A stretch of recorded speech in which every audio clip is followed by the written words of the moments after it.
Thank you very much, Mr. Speaker. Mr. Speaker, at 6:31 this morning, 90-year-old Margaret Keenan from Enniskillen, who lives in Coventry, became the first person in the world to receive a clinically authorised vaccine for COVID-19.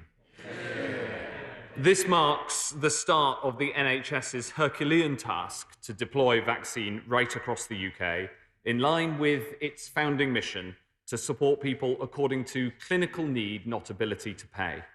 And this simple act of vaccination is a tribute to scientific endeavour, to human ingenuity, and to the hard work of so many people.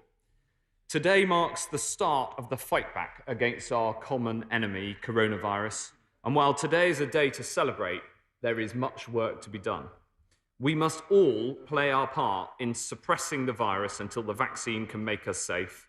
And we can all play our part supporting the NHS to deliver the vaccine across the country. And this, Mr. Speaker, is a task with huge logistical challenges, like the need to store the vaccine at ultra-low temperatures, the clinical need for each person to receive 2 doses 21 days apart, and I know that the NHS will be equal to the task. I'm sure we will do everything that we can, everything that's humanly possible, to make sure the NHS have whatever help they need. The first 800,000 doses of the Pfizer-BioNTech vaccine are already here in locations around the UK, and the next consignment is scheduled to arrive next week. This week, we will vaccinate from hospitals across the UK. From next week, we'll expand deployment to start vaccinations by GPs, and we'll vaccinate in care homes by Christmas. And as more vaccines come on stream in the new year, we'll open vaccination centres in larger venues like sports stadia and conference halls. Mr. Speaker, people do not need to apply. The NHS will get in touch at the appropriate time. And when that time's come, we have one clear request. Please step forward for your country. I want to thank all those involved, the international team of scientists, the globally respected regulator, the MHRA, Public Health England, the Vaccines Task Force, and all the volunteers who took part in the trial, and all those who have come forward for vaccinations so far, and all those who will do so in the future. Months of trials involving thousands of people have shown that this vaccine works and is safe, and by coming forward, you're taking the best possible step to protect yourself, your loved ones, and protect the NHS. Mr. Speaker, help is on its way, and the end is in sight, not just of this terrible pandemic, but of the onerous restrictions that have made this year so hard for so many. But even while we can now see the route out, there's still a long march ahead. Let's not blow it now. There are worrying signs of the virus growing in some parts of the country, including parts of Essex, London, and Kent. And over the coming weeks and months, we must all keep following the rules to keep people safe and make sure we can get through this safely together. The pictures today of 90-year-old Margaret Keenan receiving her vaccine, given by May Parsons, a nurse originally from the Philippines, is a wonderful moment, bringing home to all of us that there is now light at the end of this very long tunnel, and we are all beaming with pride for our NHS today. Can I put on record my thanks to all our NHS staff working so hard today, tomorrow, and in the coming weeks and months in administering these jabs? And can I again pay tribute to all our medical scientists, clinical researchers, regulators, trial participants who have made today happen? We should applaud them on our doorsteps. Can I put to the Secretary of State a number of specific questions? Can I ask him about those areas not with a designated hospital hub yet? My city, Leicester, has effectively never really left lockdown, impacting hugely on the well-being of our people and the economic prospects of our city. We're a diverse city. We have a high proportion of Black, Asian and minority ethnic communities who we know who are more at risk from the virus. My constituents, the Leicester University, the Leicester leadership, were all deeply disappointed not to see Leicester on the hospital hub list. I've been lobbying the NHS about this in the last 48 hours, and people in Leicester will get vaccinated. But can he confirm when areas like Leicester and other areas will currently without a hospital hub will get one? And when will local primary care network hubs be announced? And when will the mass vaccination centres locations be announced? Can he also assure us that all vaccination centres and communications will be accessible for those with disabilities and their staff will be appropriately trained? And on the point about care homes, and I'm grateful for the update he's given us when he mentioned Christmas, is it his anticipation that all care homes will have access to the vaccine by Christmas? Of course, we have to vaccinate NHS staff. That is really, really important. Can he confirm that that also includes student nurses, medical students, physiotherapy students, and so on? And what plans are in place to ensure harder to reach groups like the homeless, for example, have access to the vaccine? He's also presumably seen the reports today in the Health Service Journal that £567 million of requested funding for COVID projects were turned down. Can he guarantee us that the NHS will get all the resources it requests to ensure the smooth and rapid rollout of the vaccine? Now, he has indicated in the newspapers at the weekend that the tiers could be loosened by March if update is successful. In the same way we receive daily published figures on case numbers and tests processed, can we receive daily updates on vaccination doses administered, and could that be by priority cohort? And finally, can I ask him what the plans are to tackle anti-vax harm online? I've literally just been sent a WhatsApp video claiming this is all a global plot to change our DNA. We know harmful content circulates on Facebook and other platforms. This is garbage. How can we deal with it? But this is indeed a momentous day, and we can all look forward to a much better 2021. Well, that's right, Mr. Speaker. We can all look forward to a much brighter 2021, and we must stick with it for now, but we can see the way through this. He asked several very reasonable questions. We start today in vaccinating in 70 locations across the UK, and we will expand these locations over the coming days. Today, we will set out the next tranche of hospital hubs, including Leicester, and vaccinations in Leicester will start in the coming days. In terms of the access to the vaccine, of course, we need to make sure that it's available to all, and that includes all with disabilities, and that includes all, including our most vulnerable people, like those who are sleeping rough. And this will be best accomplished when we get the primary care community vaccination model rolled out, which will be in the coming weeks. We need to make sure that the assurance of how you get the vaccine physically out into the primary care networks can be assured as safe, because obviously that is one step more difficult than vaccinating from a hospital, hence why we've started in hospitals, and then we'll get out to primary care and community delivery, and then into the vaccination centres after the new year. He asked about NHS students, and the definition of NHS and social care staff set out by the JCVI is those who are patient-facing for obvious reasons. And we'll set out more details in due course. And finally, he asked about the publication of data of the number of vaccines that have been administered and according to what priority groups. And we will set those details out when the vaccinations have happened, so that people can see how the programme has been assessed. But overall, may I join the honourable gentleman in saying how wonderful it was to see the pictures on the TV this morning. Emotional for many of us. And I'm delighted that we've been able to make this progress. Mr. Speaker, like many, I would like to congratulate our scientists. I'd like to congratulate the Health Secretary himself, the Vaccines Task Force, and NHS frontline staff, all of whom have made this extraordinary day for our country possible. But it is very, very cold outside, and the question on many people's minds is, are they now able to book a summer holiday? So what is his answer to that question? And is there anywhere in particular he would recommend if the answer is yes? Well, Mr. Speaker, it makes me very proud that we've managed to get this vaccination programme started sooner than many people anticipated. You know, people told me it was not going to be possible and that it was all very difficult, and it has been difficult, but we've got there. And we've got there because of international science, working with German scientists and American pharmaceutical companies, people right around the world working on this project. I do have high confidence that the summer of 2021 will be a bright one without the sort of restrictions that made the summer of 2020 more restricted. I've booked my holiday, Mr. Speaker. I'm going to Cornwall. Yeah. Let's head to Scotland to Martin Day, the SNP spokesperson. Martin Day. Thank you, Mr. Speaker. The commencement of a safe and effective vaccination programme is extremely welcome indeed.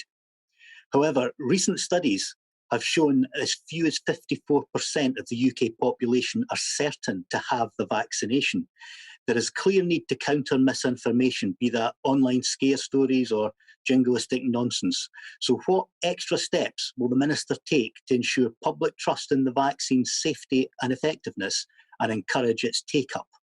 What assurance can he give that there will be a fairness in the access to the vaccine until it is widely available? And when does he think it will be available to anyone who wants it?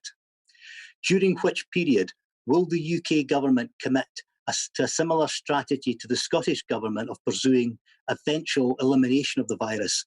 And with a vaccine now available, this is more possible than ever before.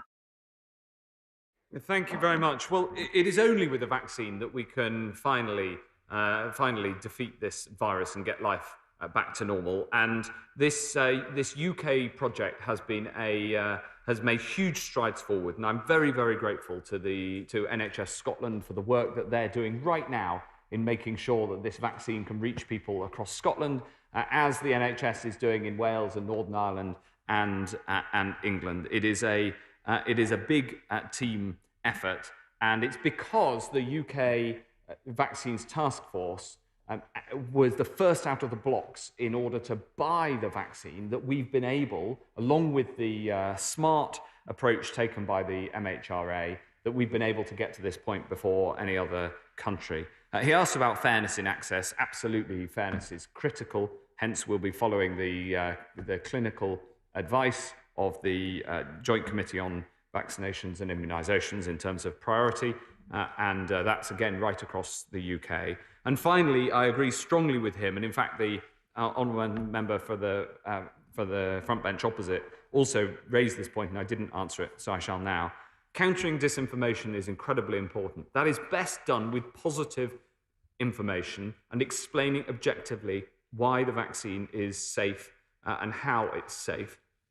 I think the thing that we can all do in this House is positively talk about the benefits of the vaccine for keeping you safe and keeping your community safe. I would pay tribute to all those so far who've been willing to come forward and talk in public, and thank those who've had the vaccine already since 6:30 this morning and been willing to tell their story publicly to help others to have the confidence to do the right thing. But the final thing I'd say is that surveys of the UK population show that we have one of the highest acceptances of taking this vaccine anywhere in the world, and the numbers who are enthusiastic about it are rising at the moment, and we need to keep it going. We now come to Holly Monbecroft. Speaker, can I echo the Secretary of State's thanks to the MHRA for their tremendous work in making sure this vaccine is safe. I look forward to having my jab as soon as it's my turn, and I'll encourage everybody I love to do the same. Earlier this week, we learned that Scunthorpe Hospital wasn't among the first group of vaccination hubs. Can my right honourable friend provide further clarity on how those hubs are allocated, and can he reassure me and my constituents in Scunthorpe, who are currently in Tier 3, that we will receive the vaccine in the very near future? Thank you. Yes, absolutely. We've started at 70 hospitals across the UK. Those are the ones that are best able to deal with the difficult logistics of having a vaccine that has to be stored at -70. But I understand the desire for every hospital to get on that list, and we'll be publishing a further list later today. My own local hospital, the West Suffolk, also isn't yet administering vaccines.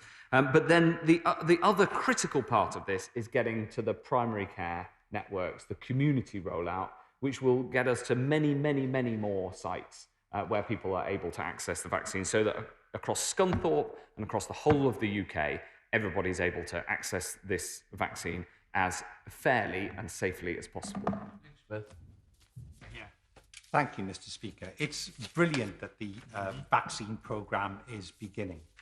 Unfortunately, there are real question marks over who is benefiting from some of the COVID-19 contracts, though. So how will the Secretary of State ensure that cronyism and profiteering doesn't become features of this stage of the COVID-19 response? Well, thankfully, they are, as the NAO set out, they haven't been a feature of any of the response to coronavirus, so that's good. We now come to Demi Green. Speaker, those on the front line normally face bullets, so my right honourable friend and his entire team deserve the bouquets that they're receiving today. I'm delighted that the William Harvey Hospital in Ashford is already dispensing the vaccine. Does my right honourable friend agree that one of the groups in greatest need who deserve it first are residents of care homes who faced such a miserable 2020? Yes, I do, and I hope that we can get the vaccine out to residents of care homes as soon as is feasibly possible.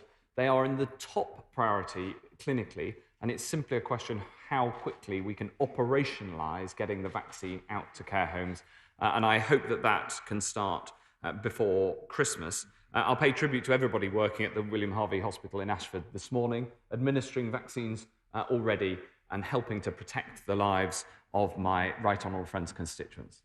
Wilson. Much, Mr. Speaker. Can I also start by saying what a joyful moment it was this morning to see those first vaccinations and thank everybody who's been involved in making this happen. I very much welcome the Secretary of State's optimism about our summer holidays next year. However, I would gently point out we've seen some setbacks from some of the manufacturers in terms of when the doses of vaccines will be delivered. Both with Pfizer and AstraZeneca, we're seeing apparently it'll be 3 million doses rather than, I think, 30 million that will be arriving by the end of the year, as was originally forecast. So could the Secretary of State say whether he still thinks it's feasible that the most vulnerable will be vaccinated by the spring, and how many of those of us who are healthy under 50-year-olds might be vaccinated by the school summer holidays? I understand why the Honourable Lady and many others want to know the answer to the speed of the rollout, because we're reliant on the manufacturing process, which is itself a difficult challenge. We can't put figures on when that rollout will be, but we have we hope that we'll be able to lift the measures by the spring, and we hope that by next summer we'll all be having a much more normal summer. But I don't want to put too much more detail on it than that, and I can't put more in terms of the numbers because there are so many contingencies that mean that what we can be sure of and what we can work to and plan to is for the NHS to be able to deliver the rollout at the speed at which the manufacturers can manufacture. May I thank my right honourable friend for all he has done to his fight against the coronavirus, and may I thank the department for this rollout of the vaccine, which is actually a monumental step in our fight against the coronavirus. Just in time for Christmas, the Christmas present we all wanted. And also, does my right honourable friend agree with me that because the UK was one of the first countries to secure the vaccine, we should be able to move more quickly out of local restrictions in the new year as the vaccine is rolled out? Thursday. Well, I very much hope so, but there's some time between now and then. And so we've got to temper our joy and enthusiasm at today's announcement with the need to keeping each other safe between now and then. So let's not blow it, since we can see that the answer is on the horizon. And can I finally just reiterate the point that my honourable friend made about the team in the department, because my civil servants and my special advisors, Mr. Speaker, have been amazing during this year. They've worked so hard, 7 days a week, often 18 hours a day, and they deserve enormous praise, because this is a team effort and nobody can do this sort of thing on their own. Jim Shum. Speaker, and first of all, can I say what a positive news story this morning when Margaret Keenan got her job, and followed by a fellow called William Shakespeare, which I thought was quite interesting as well. Can I thank the Secretary of State and all those who have made this happen, because it's really good news. Will the Secretary of State outline if he has liaised with the Treasury to secure the funding needed to roll out this vaccine in the devolved nations, bearing in mind that we are behind in our flu vaccine rollout, and both cannot be carried out at the same time? And further, what discussions has taken place with the Secretary of State for Defence to provide trained military assistance in the devolved regions to make it happen? Thank you. Well, this year I've sometimes turned for inspiration to the Bard. When they prick us, do we not bleed? And so it was a delight and a coincidence to find that Mr. William Shakespeare of Stratford-upon-Avon, a constituent of the vaccine rollout minister, by coincidence, no, don't get any ideas. It was was called forward to be the second person to be vaccinated by the NHS. And it was absolutely terrific to see that people right across this United Kingdom are being vaccinated right now according to need, and it's something I hope that can bring us all together. Dr. Keir Starmer. Yeah, can I start by joining my right honourable friend in paying tribute to the scientists and the clinicians and the trial volunteers and many others who've made it all possible. They've given us this light at the end of the tunnel. We have to remember there were no guarantees that we would get any vaccine. To have at least one is fantastic. In terms of the rollout, I'm glad to see a number of sites in the northwest have been allocated, but my constituents will probably be asking, I might expect somewhere closer to home, for example, at Leighton Hospital, near Crewe and Nantwich. What are the plans for expanding the sites available for vaccination? Keep expanding the sites available. Of course, I understand why people want their local hospital to be dispensing the jab, and alongside hospitals and those vaccination centres, we'll make sure that we have sites in the community and we'll get them going just as soon as it's safely possible. Thank you, Mr. Speaker. This brilliant news, which I also congratulate everyone on, does contrast to the rather alarming revelations last night that we may be veering towards a no-deal Brexit. So if that does occur, could he guarantee that there'll be no disruption to supply chains of all these different AstraZeneca, Moderna, Pfizer vaccines, and also rectify the rather Ealing-shaped hole in hospital provision in northwest London? We've got 360,000 people, and we're number one in London recently, so that does need fixing. Mr. Speaker, there is very significant provision for vaccination in London. I'll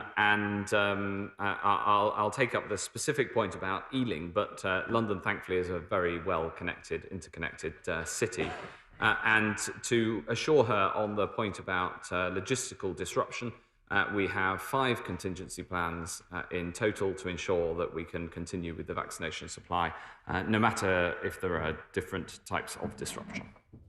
We're heading up to Greater Manchester with Mary Robinson. Mary Robinson. Thank you, Mr. Speaker. I'm delighted that Stepping Hill Hospital in my constituency will be part of this historic day as the coronavirus vaccine programme begins.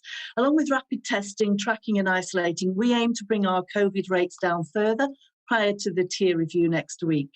In welcoming this fantastic news, will my right honourable friend also agree with me that we mustn't lose sight of the importance of hands, face and space as a key way to keep us virus-free while the vaccine is rolled out to the rest of the population? Yes, my honourable friend is completely right. We've all got to keep doing the basics: hands, face and space, respecting the rules, and living carefully with personal responsibility so as to minimise the chance of passing on the disease asymptomatically. We've got to keep doing that whilst we have this great news of the vaccine, as many have put it, the light at the end of the tunnel. Remaining in Greater Manchester with Barbara Keeley. Barbara Keeley. Thank you, Mr. Speaker. This is a momentous day. I do look forward to receiving my vaccine when it is my turn. And I thank those who are being vaccinated, those who took part in the trials, and all those who worked to make this happen.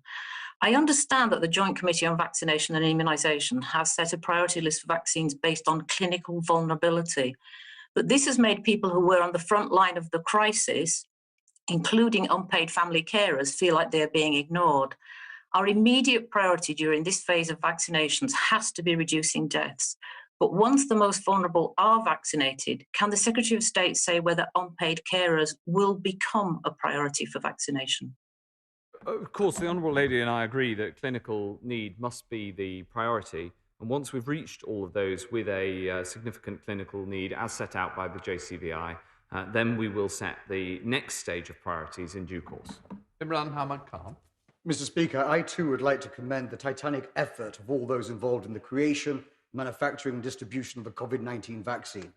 As more and more of us are vaccinated against COVID-19, can my right honourable friend outline what plans there are to ease the most draconian measures across the tier system so that people and businesses can sensibly return to normal? Mr. Speaker, whilst the vaccine rolls out, the best way to get anybody's area down through the tiers is to continue to follow the restrictions that are, unfortunately, still absolutely necessary to keep people safe. However, having said that, because we have a vaccine, the faster that we can roll out the vaccine, the sooner we can get to the point when we can get rid of the system altogether. Let's head up to Scotland with Peter Grant. Peter Grant. Thank you, Mr. Speaker. If I hadn't been in the call list for this statement, I would have been joining friends and colleagues in Leslie to pay our final respects to a warm-hearted man who sadly lost his life to the virus. And thinking of his family, what happened to him brings it home to all of us, I think, how urgent it is that we get a vaccination programme up to speed as quickly as possible. That can only happen if a significant proportion of the population accept the vaccine. My honourable friend from Linlithgow in East Falkirk has highlighted the danger if too many people are taken in by scare stories that are circulating on social media. People can also be put off if they see politicians responding with too much bombastism or jingoism to the start of the vaccination programme this morning. So can I commend the Secretary of State very sincerely for the measured tone that he's adopted today, and can I ask him to encourage his ministerial colleagues to be similarly measured in any future pronouncements they make about this important day in the battle against COVID? Well, yes, I'd say that all those of us in government feel both very encouraged by today's progress, but also determined and resolute to get through this in the safest way possible and out into the brighter seas beyond when we can get rid of these restrictions altogether. But I agree with the honourable gentleman at just how important it is that we all keep that resolve, not least because of the example that he set out. And I send my commiserations and the commiserations of the government to his constituent who he mentioned. And many of us have suffered loss during this pandemic, and we want to see it over as soon as we can. But we have to keep going until it's safe to do so. Speaker, can I add my congratulations to my right honourable friend and the many people who got us to the heartwarming images we saw this morning. A lot of the highest priority groups in my constituency live in the more remote villages than do in the towns, where there are issues from transport connections to a fear still of going out. So can my right honourable friend assure me that the factors affecting more remote locations are being included in the planning for the rollout? 100%, Mr. Speaker. It's a very important point, and it's important right across the country, and especially, if I may say, in Scotland and in Wales. And so we have the primary care network community rollout, which aims to get the vaccine out into the community as close to where people live as possible. The start of vaccinations is excellent news. And it's excellent news for my constituents that Aintree Hospital is one of the first in the country for the rollout as well. The Health Secretary rightly said, let's not blow it. So we still need to fix the gaps in contact tracing and in financial support for those who need to self-isolate. Only 11% of people are being contacted, according to the figures that I'm getting. And we still need to learn from contact tracing in East Asia. So will he put the resources into local public health teams who are much better placed to fill those gaps so that contact tracing plays its part whilst we wait for the rollout across the country of the vaccine? Mr. Speaker, he's right in principle that the contact tracing and the testing rollout is still absolutely critical whilst the vaccine rollout happens. I'm glad to say that his reports of only 11% being contacted are not right, and the figure's much higher than that. And I'm really pleased that in the Liverpool City region, which includes his Sefton constituency, We're now rolling out the community testing much more widely with the support of local teams. So, and I hope that he'll help us all in putting a shoulder to the wheel in that effort. I don't actually think it's happened by accident that we're the first country in the world to have approved this vaccine. We saw the very emotive images we saw today. And I make no apology for being proud of that. And this is a proud day to be British. And I'd like to thank the NHS and all our wonderful scientists who've been part of that, and the regulatory authority. But I was glad last year to hear, a couple of days ago, to hear that East Suffolk and North Essex Hospitals Trust is going to be one of the first to get a vaccine. Unfortunately, Ipswich currently doesn't have the facilities to store it. So I'm obviously keen for my vulnerable constituents to get access to that vaccine ASAP. So I just wanted to know what the plans are in a very short term before any community rollout to make sure that Ipswich constituents can get access in Colchester, and also the storage facilities in Ipswich Hospital to make sure that we can move forward. Yes, my honourable friends' constituents will be able to access the vaccine in Colchester from now, and some will be being called forward. But like many others, he rightly asked for the vaccination rollout to reach Ipswich itself, and it will reach Ipswich itself just as soon as we can get that sorted. And what he said about 2 days feeling like a year, Mr. Speaker, is